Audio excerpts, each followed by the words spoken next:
लेकिन खुदा नॉक करता है, चोर नॉक नहीं करता, चोर आ जाता है। और इब्लीस के बारे में लिखा है वो चोर है।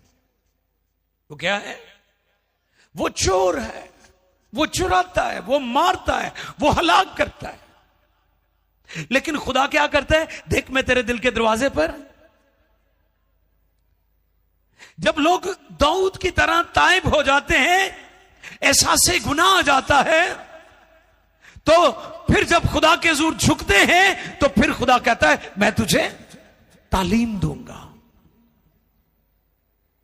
उसने आदम और हवा को भी मशवरा दिया, मुफ्त मशवरा, गलत मशवरा, गलत सलाह।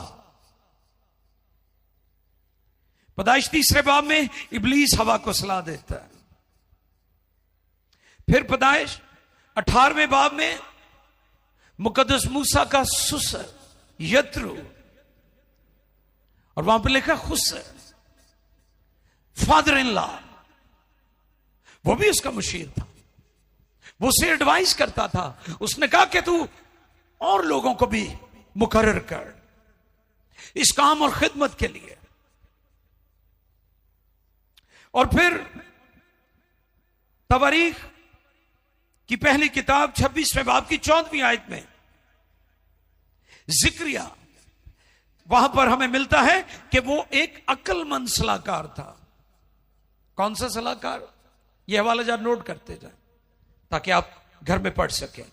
तवारीख की पहली किताब 26वां बाब 14वीं आयत में जकरिया एक अक्लमंद सलाहकार था। आपके सलाहकार अक्लमंद होने चाहिए, बेवकूफ नहीं होने चाहिए। यानी वो शख्स जो खुद नाकाम है, वो आपको कामयाबी का फार्मूला कैसे दे सकता है? मेरी बात समझ रहे हैं? आप उनसे जाकर मशवरे लेते हैं जो खुद नाकाम है, और जो खुद नाकाम है वो आपको कामयाबी का फार्मूला कैसे बता सकता है? जो खुद निजात याफ्ता नहीं, वो निजात की तालीम नहीं देता। याद रखें, कई दफा तौबा की तालीम दी जाए तो लोग बड़े हैरान होते, कहते साढ़े गिरजे च नहीं तालीम दी जाती। तौबा की निजात की तालीम वो देता है जिससे खुद निजात मिली हो। और फिर दूसरा शमूएल 17 बाब उसकी 6ठी और 7वीं आयत में दाऊद और उसके बेटे अबीसलूम के 2 सलाहकार हैं। 2 सलाहकार हैं, इनको हवाला जात को नोट कर लें। वहां पर 2 सलाहकार हैं, अर्कीहुसी और अखीतुफल। ये 2 नाम है वहां पर, अर्कीहुसी और अखीतुफल। ये 2 मुशीर थे, दाऊद के भी और उसके बेटे अबीसलूम के भी। और फिर दानियल के बारे में लिखा है कि दानियल नबूकदनजर का सलाहकार था, उसे मशवरे देता था। बाइबल की हिस्ट्री भरी हुई है सलाहकारों से, जो सलाहकारी करते थे, जो मशवरा देते थे, जो एडवाइस करते थे। आप हिस्ट्री में भी देख लें, इंसानी हिस्ट्री में, पाकिस्तान की हिस्ट्री में, सिकंदर आजम के बारे में मैं पढ़ रहा था कि उस की जो पावर का और उसकी हुक्मरानी का जो सूरज गरूब हुआ, उसके सलाहकारों की वजह से डूबा था वो। अगर आप ऊपर आते हैं तो उसके पीछे आपके सलाहकार हैं, अगर आप नीचे जाते हैं तो उसके पीछे भी आपकी सलाहकारी है कि आपके सलाहकार कौन है, कौन आपको गाइड करते हैं, किन से आप मशवरा लेकर फिर कामों को करते हैं।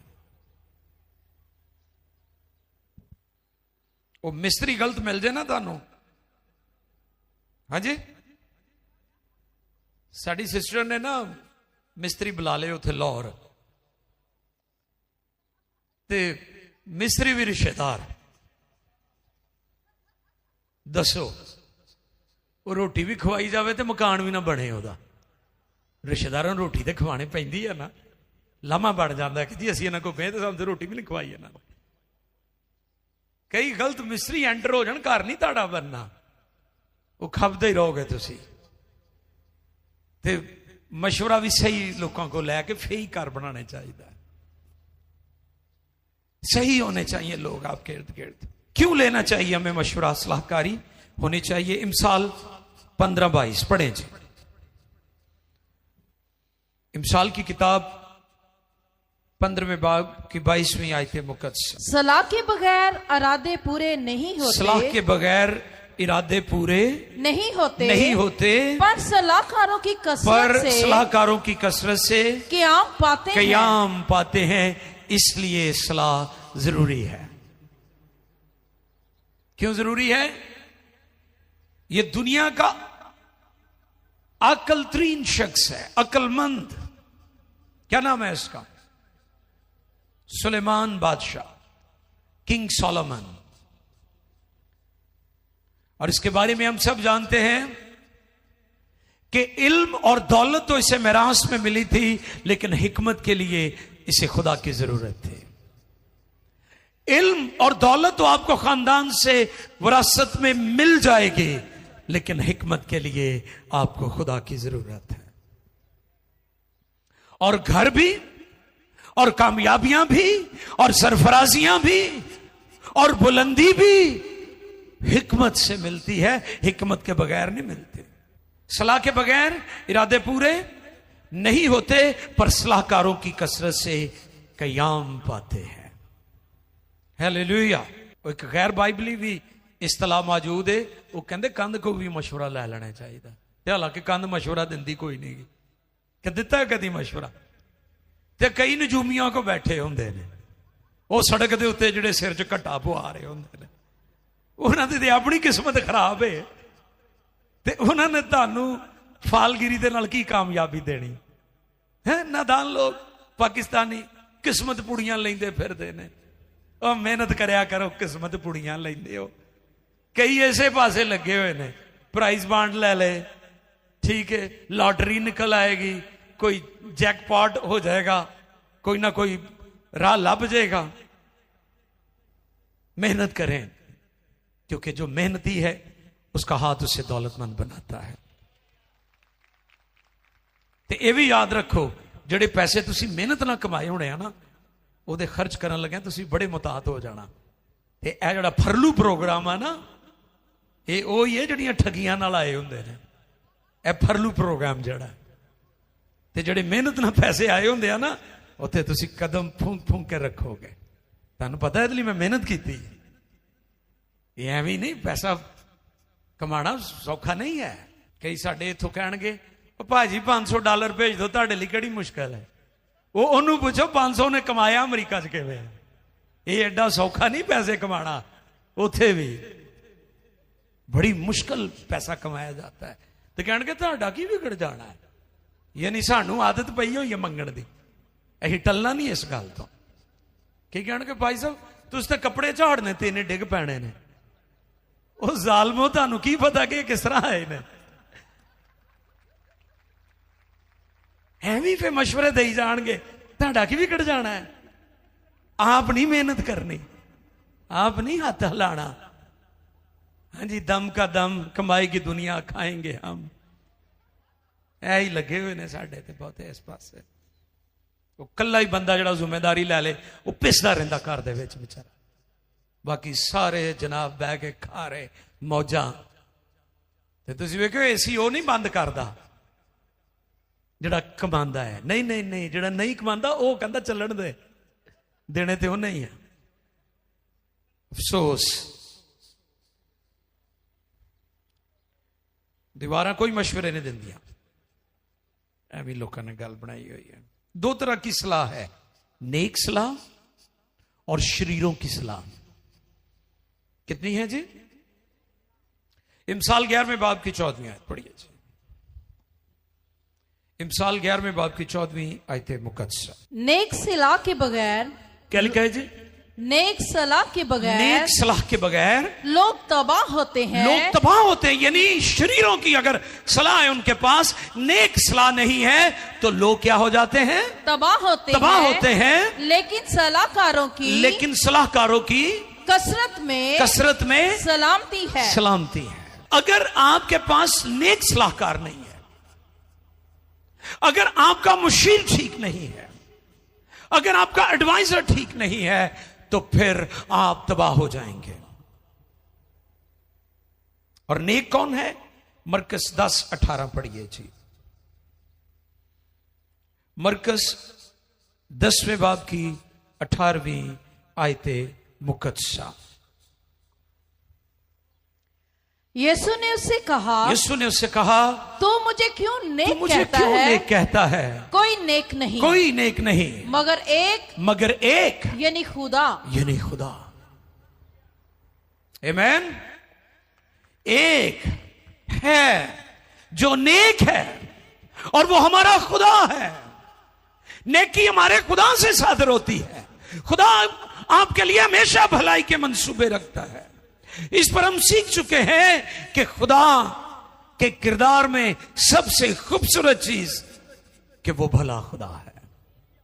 वो आपकी भलाई चाहता है, वो आपकी खैर चाहता है, वो आपकी तरक्की चाहता है, वो आपको ऊपर देखना चाहता है। खुदा शरीर भी सलाह देते हैं, शरीर भी सलाह देते हैं। और दाऊद ने उसके बारे में ज़बूर नंबर 1 जब हम पढ़ें तो वहां पर ज़बूरों में हम देख सकते हैं। ज़बूर नंबर 1 देखिए, निकालिए जी जरा, पहले बाब की पहली आयत। मुबारक है वो आदमी जो शरीरों की सलाह पर नहीं चलता। ये जो लफ्ज मुबारक है, इसके लिए इब्रानी लफ्ज आश्रय। आश्रय का मतलब क्या है? आश्रय का मतलब है ऐसा शख्स जो बढ़ता ही रहता है। कैसा शख्स? जो तरक्की करता रहता है, बढ़ता ही रहता है, खुदाओं से ऊपर ऊपर ही लेकर जाता है, वो नीचे नहीं जाता। ये इसके लिए जो इब्रानी लफ्ज है आश्रय इस्तेमाल हुआ है, जिसका मतलब ऐसा शख्स जो बढ़ता है, जो तरक्की करता है, जो ऊपर जाता है। क्यों ऊपर जाता है? सुने जी, पढ़िए। मुबारक है वो आदमी जो शरीरों की सलाह पर नहीं चलता और खताकारों की राह में खड़ा नहीं होता और ठट्ठाबाजों की मजलिस में नहीं बैठता। ऐसा शख्स बढ़ता ही जाता है। हालेलुया। ऐसा शख्स तरक्की करता जाता है, वो नीचे नहीं जाता बल्कि ऊपर जाता है। आश्रय, मुबारक, वो मुबारक है। इसके बहुत सारे, मुबारक के लिए बहुत सारे इब्रानी अल्फाज हैं, कई दर्जन इसके मानी लिए गए हैं। लेकिन आश्रय का मतलब है कि ऐसा शख्स जो तरक्की करता है, जो बढ़ता है, ऊपर जा रहा है, सरफराज हो रहा है। इसलिए हमें अपने मुशीरों से मशवरा लेते वक्त गौर करना चाहिए कि जिससे मैं मशवरा ले रहा हूं, क्या यह दुरुस्त शख्स है भी है कि नहीं। बहुत सारे लोग जिनके इर्द गिर्द अच्छे लोग भी हैं, अच्छे मुशीर हैं, जैसे मैंने सिकंदर आजम का बताया आपको। सिकंदर आजम, अलेक्जेंडर द ग्रेट, उसने पूरी दुनिया पर हुक्मरानी की, पूरी दुनिया को फतह किया। और छोटी उम्र में उसने दुनिया को फतह किया। लेकिन जब उसके मुशीर, जो उसके मुशीर थे, ख्वाजा सरात थे, उसे गलत एडवाइस करते थे और आहिस्ता आहिस्ता सारे काम के बंदे उन्होंने मरवा दिए। तो फिर उसकी सल्तनत और उसकी हुकूमत और उसके इख्तियार और उसके अरूज को फिर जवाल होना शुरू हो गया, क्योंकि मुशीर गलत थे।